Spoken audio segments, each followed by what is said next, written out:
Welcome to part 5 of this YSL tutorial series on SQL Server 2016. This part of the series is going to focus on basic table design, choosing data types and adding basic column constraints. So the video is all about the basics of creating simple SQL Server tables. We're not going to discuss complex relational database design principles here, so all the talk of primary keys and foreign keys and normalizing data will all be covered in the next couple of videos of the series. This one's all about the basics of creating tables, so we'll start by doing that and then discuss quickly how you can define column names and a few conventions you can use to do that. The core part of the video is going to discuss various different data types, so we'll cover the basic character data types, numeric data types and date-time data types available to you in SQL Server. We'll talk a little bit about constraints on columns, including whether you should allow nulls in columns, and then how you can add more specific constraints. Before we have a very quick overview of entering data using the basic table datasheet view, before we wrap up the video with a quick look at how you can generate some scripts that will help you to recreate the table and the data should you ever lose them. So quite a lot to do here, let's get started. Let's get started by creating a new database that will hold the table we're about to design. We're already connected to our SQL 2016 training instance, the one that we installed in the first video of this series, and we're logged in as a system administrator, which means we have freedom to create as many databases as we like. So let's do that by right-clicking on the databases folder and then choose New Database. And on the dialog box that appears, all we need to do is give the database a sensible name. I'm going to call this database People, because as you're about to see, that's what the database is going to contain. And it's not the most interesting example in the world, but it's a nice starting point for some of the database design principles that we're going to cover in the next couple of videos. We'll leave the owner set as the default, we won't modify any of the other options. At that point we can just click OK to create the new database. Now that we've created the database, we should be able to find it in the databases folder. So if we expand that folder, we'll find the people database sitting at the bottom of the list. Let's drill into the database to find the tables folder. This will contain a few system folders already, so system tables, file tables and external tables. But what we want to do in this video, of course, is create our own new tables. So to do that, just like creating a new database, if you right click on the tables folder, you can choose New, and then we're going to choose Table, which will open up the table designer.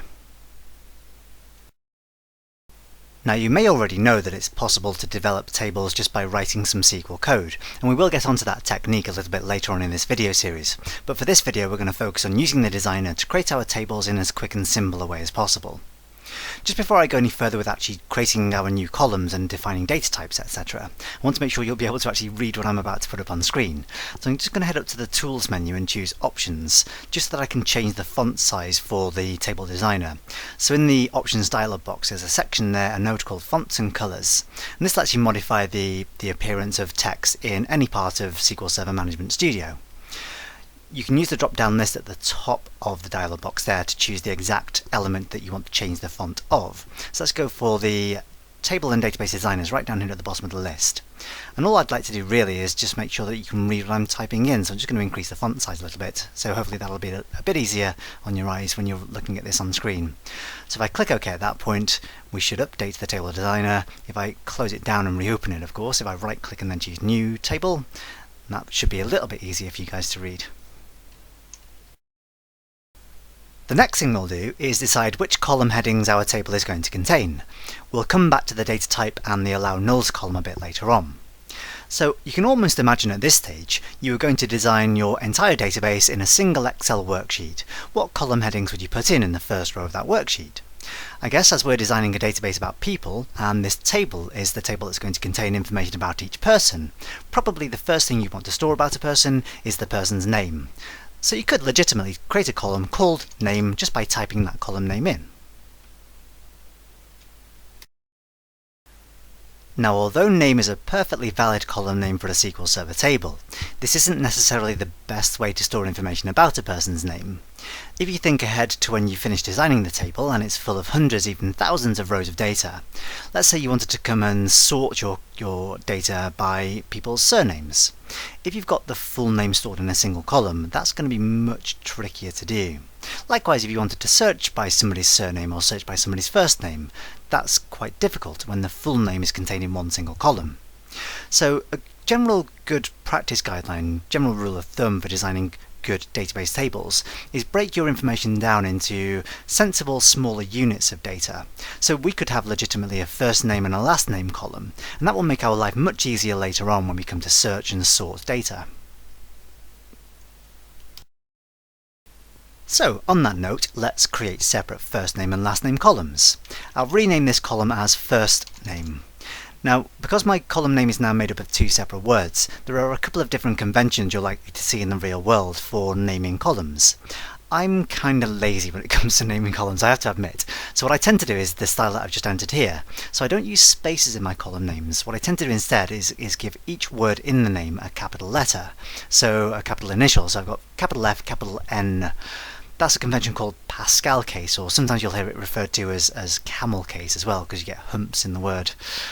Another convention to use is, well, you can just put spaces into the names of columns in SQL Server. If I typed in a space between first and name, that's completely legitimate in SQL Server. That does give you a little bit of an issue, a little bit more work to do later on when you come to refer to column names. If the names of objects, and that can be tables, it can be columns, and any other object in SQL Server, contains a space, then in order to reference it later on, you must wrap a set of square brackets around the name. And you can see this actually, if I press enter on the keyboard at this point, you'll see that the name of the column gets a set of square brackets around its name. I'm just going to go back to that column and I'm going to get rid of that space, and I'm going to manually delete the square brackets as well. And just so you can see if I press enter now, that the column name doesn't have square brackets around it. So if the identifier doesn't contain a space, you don't need square brackets. If it does contain a space, you do need square brackets. So again, for lazy people like me, not using spaces saves you a total of 3 characters to type in. Another convention you may well see in the real world is using underscores to represent spaces. So rather than having an actual physical space in the name of an object, some people like to space out the individual words by entering an underscore character between them. So you'll see that if I press enter now to move down to the next line, we don't get the square brackets around the name because there technically isn't a space in the object name, although it is a little bit easier to read if you use the underscores. As I say, personally I tend to be a bit lazy, so I just tend to miss out the spaces altogether and use this convention of Pascal case, capital initial for each word in the name. So I've got my first name column. Let's just quickly create the last name column as well. I'm going to follow the same convention as before, and that's our first 2 columns created.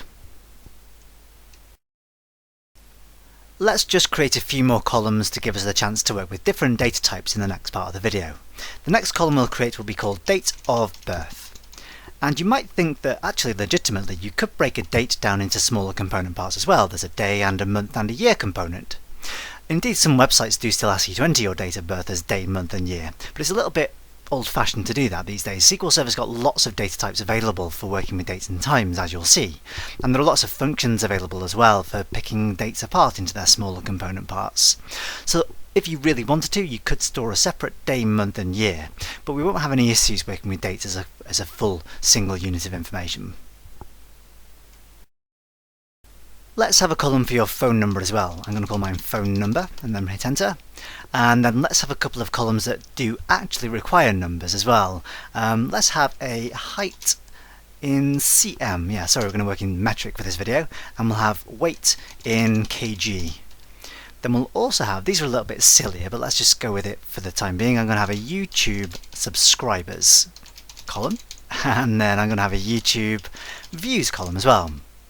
Couple more just to quickly wrap up. We're going to have a net worth, which won't be a particularly large number in my case, but there we go. We might have some rich and famous friends we can enter into the database. And then let's also have, last of all, just one final silly one, favourite Christmas movie. And that will do for all of our column names.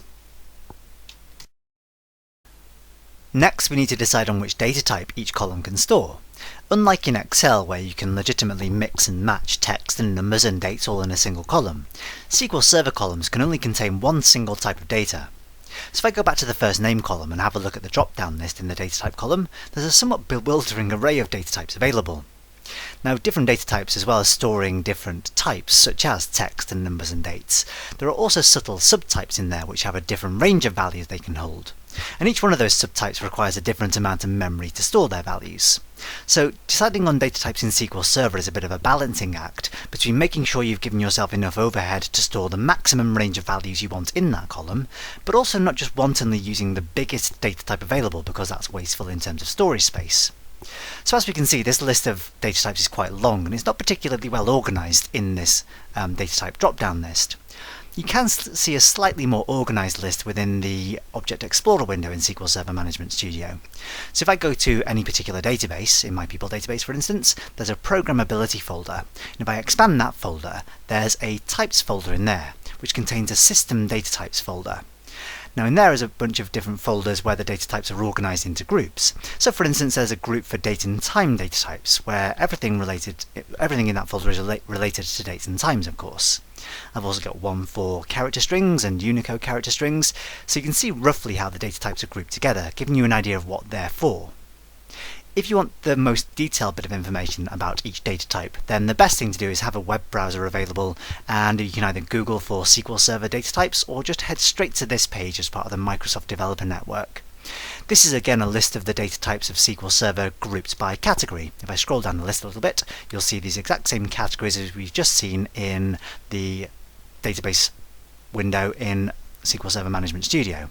The nice thing about this page here is that each of the individual data type names is a link to a more detailed page about each data type. So for instance, if I click on Big Int, I will find a page that's related specifically to that data type along with its associated types. And it gives me hideous amounts of detail, more than I really need at this particular stage, about exactly what range of values can be stored in that particular type, and also how much storage space it requires to store values in that type. So if you need the detailed information, it's all available for you. I'm going to try to avoid going into too much boring detail in this video. Let's just go back to the design of our table and think about the best data types to use for the columns that we've defined. First name and last name then obviously need to contain some kind of text. And there is actually a tempting sounding data type in SQL Server called text. You can see it here in the character strings folder, and it will also of course be listed in the data types list. The problem with text, and indeed its associated N text, is that these are being removed from later versions of SQL Server. There's a warning in the MSDN pages about this data type being removed. So for new work, you're not supposed to use the text or N text data types. So that leaves us with a variety of choices. We've got char and varchar, and nchar and nvarchar. And the default one that's selected here is nchar with a number 10 in parentheses after it. So char and nchar are for fixed length character strings. If you've got something like, say, a product code or some kind of reference number, and you know that there's always going to be an exact specific number of characters in that string, then char or nchar are the ones to go for. The number that you enter in parentheses here is the specific length of the string, and for char that can be up to a value of 8,000, and for nchar that can be a value up to 4,000. That's way more than we need for first name and last name, of course, but we can set a smaller limit on those data types to limit the range to a much smaller number. Now, first name and last name, of course, aren't going to be a fixed length. There'll be different lengths for each new person we insert into the database. Now, although we could use char and nchar to store first name and last name, it could end up being a little bit inefficient to do that. When you use char or nchar, the number that you enter into parentheses is essentially the number of bytes required to store any value in any row of that column. So even if I have a person with only 3 letters in their name, it still uses 10 bytes to store those 3 letters. Instead of using one of the fixed length data types, what we could do instead is use one of the variable length data types, and there are 2 of those as well. There's varchar and nvarchar. So in this case, I'm going to use nvarchar for the first name, and there's a maximum width there of 50.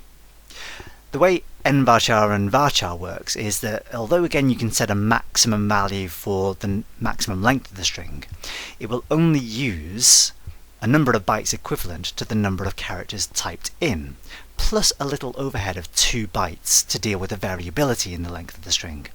So this is much more sensible to use for highly variable lengths of text like first names and last names. So I'm going to store nvarchar50 and nvarchar50 again for the last name. 50 is a fairly sensible limit, I think, but you can always modify that, and you can do that just by typing in a new number. So for instance, if you were likely to have very long names, you could enter a value of 100 for each of these. Again, the maximum lengths you can use for, or the maximum numbers you can use for these are the same as for the char and nchar. So it's nvarchar has a maximum of 4,000 characters, and varchar has a maximum of 8,000 characters. There is a special case for both varchar and nvarchar if you want to store a very large amount of text in a single column. There's a data type called varchar max and nvarchar max. So I can scroll down in the list. There we go. So nvarchar max. This allows us to store over 2 billion, so it's something like 2.147 billion characters. So about 2 gigabytes worth of text in a single row of a single column. Way more than we actually really need for this particular database, for this particular table. So I'm going to stick with nvarchar 100 for my names. One last little thing to explain about the character data types is the significance of the letter N. Now the N here stands for national, and what it indicates is that this particular data type can store a Unicode character string. So in fact you can see in the Object Explorer window that the Unicode character strings folder here stores the nchar and nvarchar types. Char and varchar are just part of the generic character strings, so these are non-Unicode types. Now non-Unicode data requires half the amount of memory to store compared to Unicode. That's why you can store a maximum of 8,000 characters for the char and varchar and only 4,000 for nchar and nvarchar. It does mean, however, that the non-Unicode types are limited in the range of characters that they can store. So the range of characters in a non-Unicode data type is determined by its code page. You may remember from the video when we installed SQL Server in the first place, we set a default collation type for the database and we used a specific code page of the Latin 1, 1252. Well done if you can remember that number, by the way. So that dictates exactly which range of characters can be stored in the non-Unicode data types.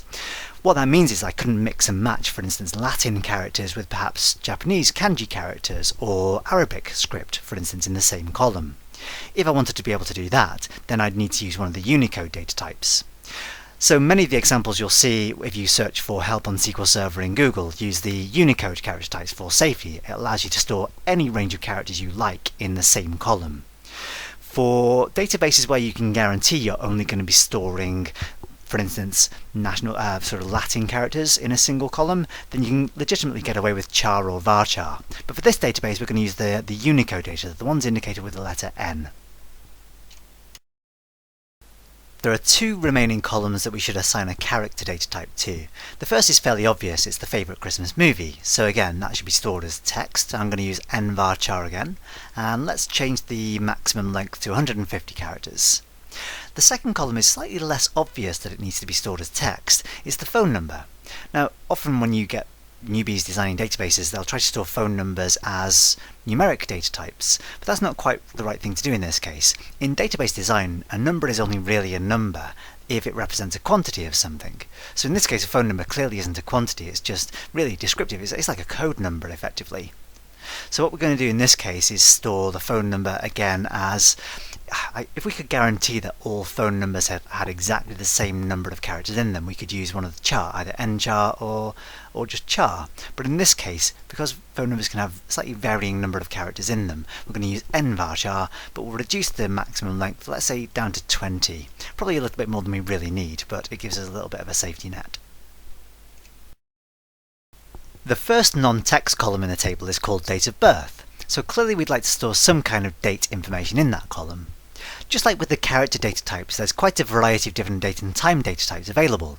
If you expand the date and time folder, you'll get an idea about what those types are.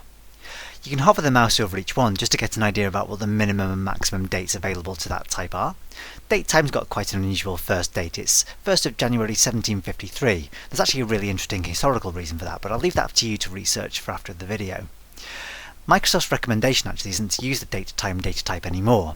I think prior to SQL 2008, date-time was pretty much the only date-time type available, but it's kind of a little bit old-fashioned these days. Microsoft's recommendation is to use things like date or time or date-time 2 instead. We're going to use the date data type for this example. For the date of birth, we don't need to store the time of birth as well, so we'll save space if we just use the basic date data type, which gives us a range of January 1st 1 AD all the way through December 31st 9999. So that should be more than enough for us. So I'm going to change the data type for this date of birth column just to the date data type. So that just leaves us with the columns in which we'd like to store numbers. And hopefully, as you've come to expect from this video so far, SQL Server's got a range of numeric data types. They're actually broken down into two separate families. You've got exact numerics and approximate numerics. Now, the exact numerics are a combination of whole numbers, which range from bit, which is the smallest, through to big int, which is the biggest, and a few decimal types. You've got numeric and decimal, which are the exact same data type under two separate labels. They've got exactly the same range. These two can store a varying number of decimal places. The small money and money data types have a fixed range of decimal places, so you can only store 4 decimal places in each of small money and money. Now, although decimal and money have quite a large range of values, you may still find yourself in a situation where even these aren't large enough. So for that reason, you've got approximate numerics, one of which is float, which can store the largest range of values in SQL Server. Microsoft's recommendation is only to use float if none of the exact numerics are large enough to hold the range of values you're working with. And the reason for that is that float doesn't necessarily store your data accurately. It stores an approximation of values in certain cases, so not every value that the float data type can store has an accurate representation. So Microsoft's recommendation, as I say, is not to use these unless the range of values you're working with exceeds the exact numeric types. I don't think that's going to be a problem for our video for this table that we're creating, so we're going to stick with the exact numerics just for this next little section. So really all we're trying to do here is choose a data type whose range is large enough to hold all the values we'd expect to store, but also isn't too wasteful in terms of storage space. And sometimes that's a trickier thing to do than at others. So for instance, the height in centimetres. I don't know many people in the real world over about 190-ish centimetres. So I'd legitimately get away with the people that I know in the real world storing their heights in a tiny int data type, which you can see has a max value of 255. And I might choose similar kinds of rationales behind choosing a type for the max weight and the maximum number of YouTube subscribers and YouTube views, etc. However, you do have to be slightly careful about this. There are some famous instances where we get this wrong. So if I just switch back into a web browser, I've got a quick page up here. The world's tallest ever person was 2.72 meters, so 272 centimeters, which exceeds the limits of a tiny int. The world's heaviest person is an astonishing 560 kilograms, so we definitely need a larger than a tiny int data type for that. Probably my favorite sort of famous example of getting this data type wrong was YouTube itself, as it turns out. Remember Gangnam Style? I'm not going to do the dance, not that you'd be able to see it anyway, but Gangnam Style was the first video on YouTube that exceeded 2.147 billion views. It's actually up to, what's it up to now? It's up to 2.6 billion views. So, I don't know, hopefully one of my SQL Server videos will reach that sort of heady heights one day. But of course, the reason that was a problem was because originally the views column of YouTube, if you imagine the YouTube database storing views as a column of values, 2.147 billion is an important value in database design. It's the limits of what we refer to as the int data type, a 32-bit signed integer. So because that particular video exceeded that number, then we need to increase the data type up to the big int. So it's difficult for even the professionals to predict, sometimes, how large a range of values you're likely to store. So don't worry too much if you get it wrong your first few times, even the pros get it wrong. So here's what we'll do for our table. Height in centimetres. We know that potentially tiny int is too small, so let's use small int for the height in centimetres. That gives us a maximum value of 32,767, which I'm quite sure we're not going to meet somebody quite that tall, but that's the next size up from 255, the tiny int type. So although it's a much larger range than we really need, that's the next available data type up. Likewise for weight in kilograms. Hopefully we're not going to encounter anybody who's 32,000 kilograms in weight, but let's set small int just to take that into account, because tiny int will be too small, potentially. YouTube subscribers and YouTube views. Well, I've got a fairly modest number of subscribers and views. If we have a quick look, we've got just nearly 64,000 subscribers and 8.7 million views in total. So let's pick an appropriate range for that. If we switch back to the table design view, YouTube subscribers, well, I don't know how big the biggest channels can be. If we set that up to int, that should be more than enough. That's 2.147 billion. A little bit ambitious, but hey, who knows, maybe one day. YouTube views likewise, so well, we've already seen that one single video can exceed the limits of the int type, so let's go up to big int. That's up to that astonishingly large number I'm not even going to attempt to pronounce. So let's go for YouTube views as big int.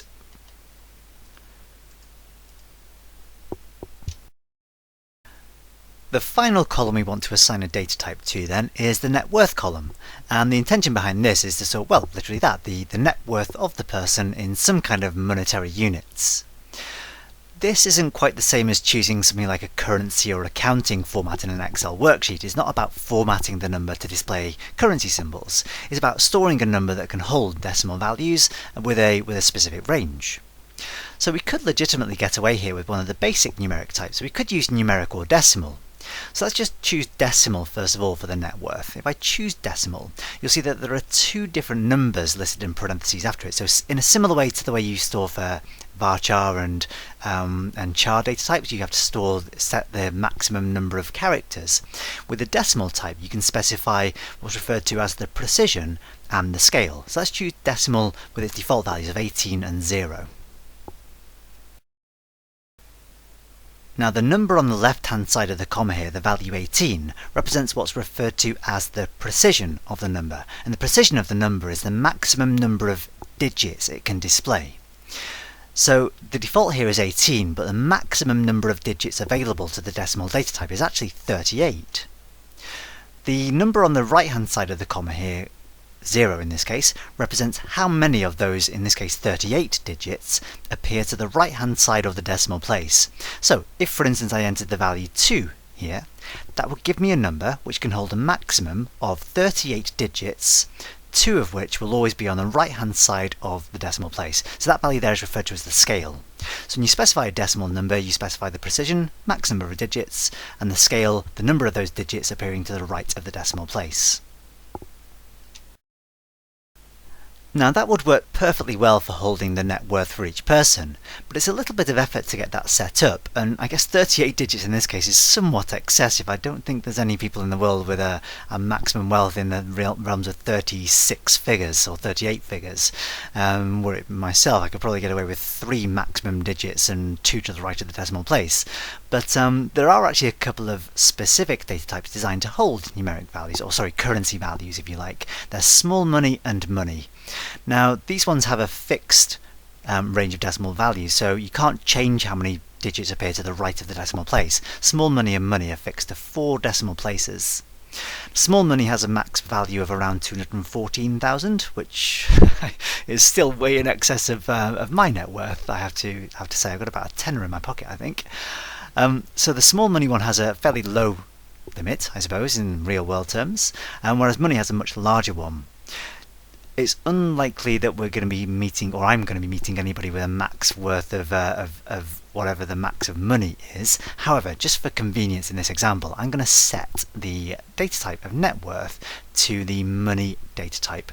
That's somewhat more convenient. I don't have to choose how many digits I display and how many of those digits are decimal values. The final column of the table designer lets us specify whether each column allows nulls. Now null is a really important concept in databases, and we'll encounter nulls again later on in this series. But essentially null is the absence of values. So null isn't the same as, for instance, an empty string or a 0. Null is the absence of all values completely. So it's empty, missing, absent. Things like first names, I think if we're going to enter a person into the database, then we'd expect to know at least that person's first name, so we shouldn't really ever allow the person's first name to be null. Last names, however, depends on how posh and pretentious your mates are, I suppose. What if you knew somebody like Sting or Cher? Then that person doesn't have a last name, or at least not one that you might want to enter into the database. So you could legitimately want to allow that column to be null, so absent or missing. Date of birth, your user or the people entered into your database might not let you know their date of birth. They might not tell you. I don't think I'm going to tell you mine. I don't want you to know how horrifically old I am. So date of birth, let's allow that to be null as well.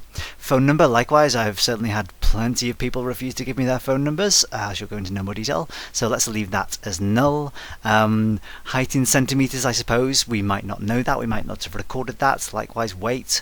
YouTube subscribers and YouTube views, well, that's only important if the user's got a YouTube channel, in which case we should allow that to be null as well.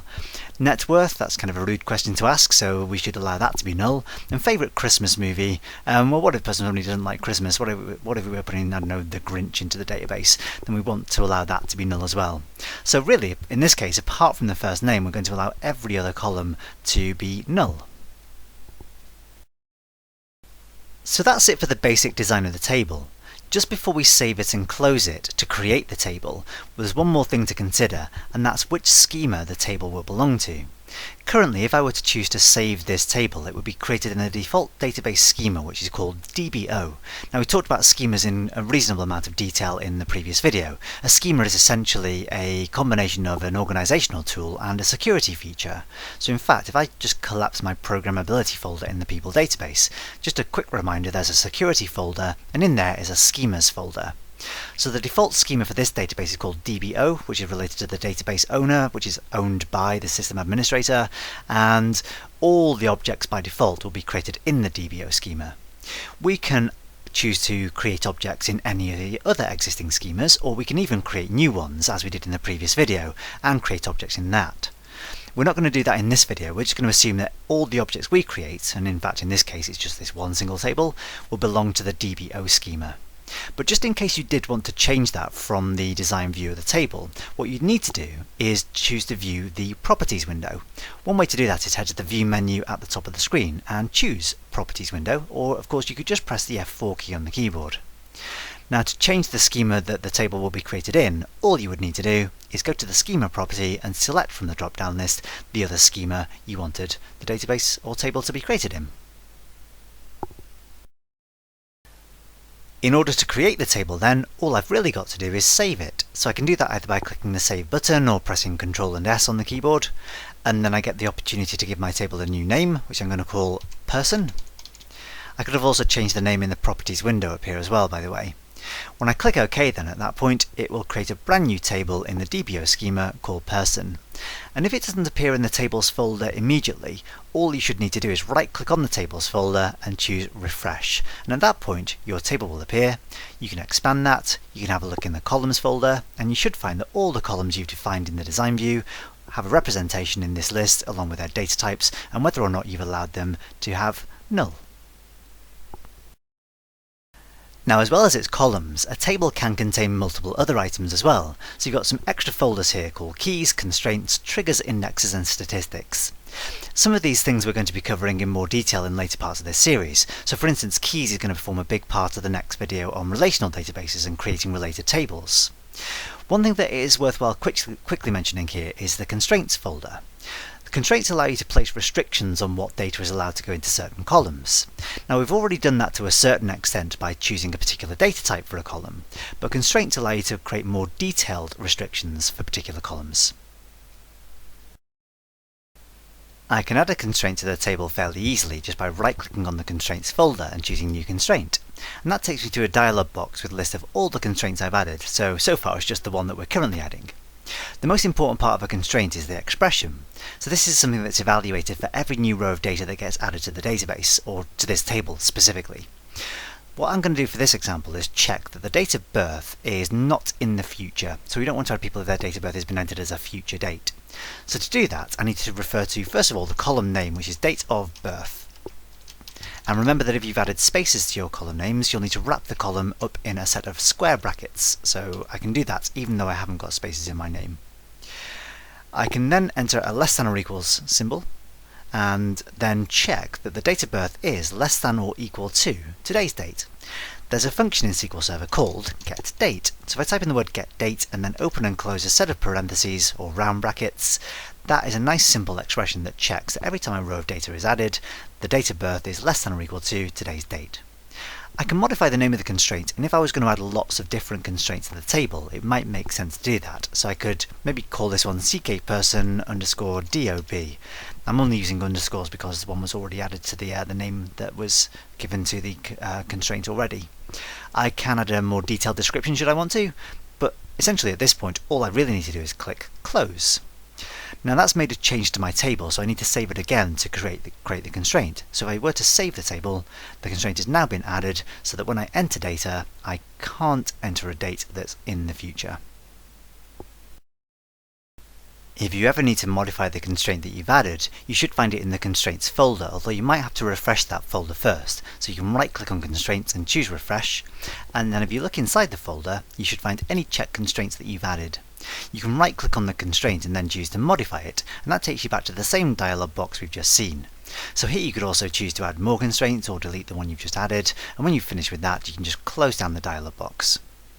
You can also close down the table designer at this point if its job is done, so we don't need to make any more modifications to any columns. So you can close down the table designer, and then should you ever need to reopen that, you can right click on the table and choose a design, and that will just reopen the table designer. So you can always get back to the design view to make any further changes that you need. So we're basically ready to start entering some data into this table. Now just bear in mind that SQL Server Management Studio is not really designed to do this. It's not the most friendly of user interfaces. In the real world you'd be much more likely to either write some SQL code, which is a technique we'll look at later on in the series, or you'd use some kind of user-friendly interface like maybe a website front end or maybe a Microsoft Access form. But in this case, all we're going to do is right-click on the person table and choose Edit Top 200 Rows. Now don't be too fooled by that top 200. You can always add more than 200 rows just by clicking on the New Row button or Move to New Row button down at the bottom of the screen. It's just that it will only display the top 200. So at this point you should be looking at all the column names that we defined in our table design view. Just so you'll be able to read this a little more clearly, what I'm going to do is go back to the Tools menu and choose Options. And then from the Fonts and Colors page, I'm going to choose a different option this time. I'm going to choose Query and View Designers, and then just increase the font size there as well. So if I choose 14 and then choose OK, then again I'll just need to close down that table and then right-click Person, choose Edit Top 200 Rows, and then we should be able to read what I'm about to do. So this really does act like a very, very basic Excel worksheet. You can click into cells and you can start typing values in, so I can type my name in. This is the only thing that's required, actually, the first name in this particular table. If I tab across to the next column, I'll get a little warning symbol indicating that I've not finished adding values to this row yet. So you can see if I hover over that, it says the cell's changed, but the change has not yet been committed. So because I haven't tried to enter this row, I've still got this little pencil symbol indicating that I'm editing the data but haven't yet saved it or committed it. So I can then type in my last name. I won't type in my date of birth. I will just check to see that if I entered a date of birth that's after today's date, so currently it's the 7th of November 2016, if I said, let's say 2017 well, I'll go for the 1st of January. I'm entering the date there in a format that conforms to an international standard, ISO 8601. So there are various date formats that you can use to enter dates into SQL Server, but this is one of the more reliable ones, the less ambiguous ones. It's year, month, day, so you work from the more general towards the more specific. So if I try to enter that value and then commit the value by pressing enter, I'll see that that conflicts with my check constraint, ckperson.dob, so that thing we've just added in there. So I can click OK, and then let's put in a different date. As long as I put in a date that's before today's date, I'll pretend I was born on the 1st of January this year. Phone number, likewise, I can enter a value in there, so I could say 01234567890, so that's obviously not my real phone number. Height in centimeters, let's just make something up for that. You'll notice that I can't type in text, although I can type in text. If I try to press enter, again that can't be stored in the column, so I'm restricted to just whole numbers in this case. I said it was small int, wasn't it? So I shouldn't be able to type in decimal values either. So again, if I try to type in 1.5, that won't be allowed. But if I typed in something like 100 and, I don't know, let's pretend I'm 180 centimeters, there we go. And then weight in kilograms, let's pretend I'm about 75 kilos. YouTube, which one's this? YouTube subscribers. So that was something like 63,920. So let's say 63,920. YouTube views was something like 8.7 million. So that's let's just say 8,700,000. There we go. And then net worth, what did I say? I had about 10 quid in my back pocket. There we go. So net worth 10 in whichever monetary units you're using. It would probably make sense actually to indicate in the name of the column that that was net worth in either pound sterling or euros or US dollars or whatever. Favourite Christmas film? Well, there's only one choice there, isn't there, really? It's got to be Die Hard. There we go. So having entered all those values, you can still see clearly at this point that none of these values have been saved in the database yet. I've still got this little pencil symbol indicating that I've edited a row but not made any changes. If I hit enter, however, at this point, all those changes should be saved in the database. So as soon as that pencil symbol disappears, that indicates that this row has now been saved in the underlying table. Now, because data is saved automatically as soon as you enter a row, then you don't have to choose to save that data when you close the table view down. So if I choose to close that, I won't be asked, do I want to save the changes? But that's not important, it's already been saved. If I right click on the person table again and choose Edit Top 200 Rows, I'll see that all that data is back in place. So that's kind of a nice safety net. When you enter data, it's saved immediately. But do be slightly careful because the reverse is also true. If I were to enter another row, let's have Johnny Johnson, who was born in 1965-01-01, and he's got a telephone number. In fact, I don't even need to fill in the rest of these columns. As long as I've got those values filled in, I can hit enter to save that row. So as soon as that pencil symbol disappears, that row has been committed to the database. However, if I click on the little row selector there and choose to delete that row just by pressing the delete key on the keyboard, I'll be warned that I'm about to delete one row, and that's a permanent deletion. I won't be able to undo this. So if I click yes, I do definitely want to do that, that row has now gone and there is no way to bring it back. At this point then, I'm just going to close down the table. I'm not going to spend hours typing in lots and lots of rows of data. That would be horrendously tedious, even more so than the rest of this video so far. So let's just close down the table, and then the last little part of the video is going to show you quickly how you can create some code to quickly regenerate that table should you ever delete it. So if you do find yourself needing to recreate your table at any point, then it can be quite tedious to go through that full design process. If you've already got the table designed, you can actually generate a script that you can then execute subsequently to recreate the table. So to do that really quickly and easily, you can right click on the table name and then choose the option that says Script Table As. Then you can choose the Create To option, and the simple thing to do here is choose New Query Editor Window. So if you choose that option, it will generate a new SQL script with all the code required. If I can just zoom in a little bit by holding down the Control key and rolling the mouse wheel forward so you can read what's in there. All the script required to create the structure of that table with all the columns, the data types we've chosen, whether they're allowed to have nulls or not, and additionally any constraints that we've added. Now the idea behind this is that you could then save this script as a separate file and then reopen and execute it whenever you needed to create the table again. The one small problem with creating a table script as we've done it here is that it doesn't create any statements that insert the data, so although we could recreate the structure of the table, it wouldn't include the data itself. So let's show you how you can do that as well. If I close down this script, what I'm then going to do is right click not on the table but on the database. So I'm going to right click on the people database. Now there's a tasks option in there, and inside that fairly large flyout menu there's an option that says generate scripts. This is going to launch a little wizard for us. If I choose generate scripts, it launches the first page of the wizard. You can just click next on that next page. What we can then do is choose which objects in the database we would like to generate scripts for. So in a full database, if you want to just generate scripts to create the entire thing, you can choose script entire database and all the database objects and then just proceed through the wizard. You can also do it just for single individual objects or multiple objects. If I choose select specific database objects and then choose the person table, I can then click next. This option, or this page of the dialog box, gives me options for how I want to output the script. So I'm going to save the scripts to a specific location and I'm going to put it in a new query editor window. Now, one really important thing that's easy to miss is this Advanced button up here.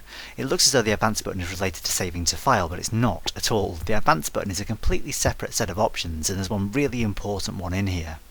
If I click the Advanced button and then scroll down far enough, there will be an option talking about table and view options. So in here somewhere, beg your pardon, just above there, types of data to script. So by default it's the schema only, so just the structure of the table or objects. What I want is the schema and the data, or I could just get the data only as well. I'm going to choose schema and data, and then I'm going to click OK. Click next again, and that will generate, if I click the finish button, that will generate code to create the structure of the table, but also you can see here an insert into statement. And if I scroll along far enough using the scroll bar, you'll see which values will be inserted. If I get there far enough, there we go. So it's inserting the data that I've already added into the table. Now of course that's just for one single table. You could use that exact same wizard to recreate the entire database. So the idea would be that it would generate the entire database from scratch. So in fact, what I'm going to do at this point is just save and close this file. So I'm going to hit the save button, and I'm going to choose to save this file somewhere on my desktop just for convenience. I won't even bother renaming it. I'll call it SQL Query 4 and then just click the save button. What I can then do is close that window down, and then I'm going to delete the person table completely.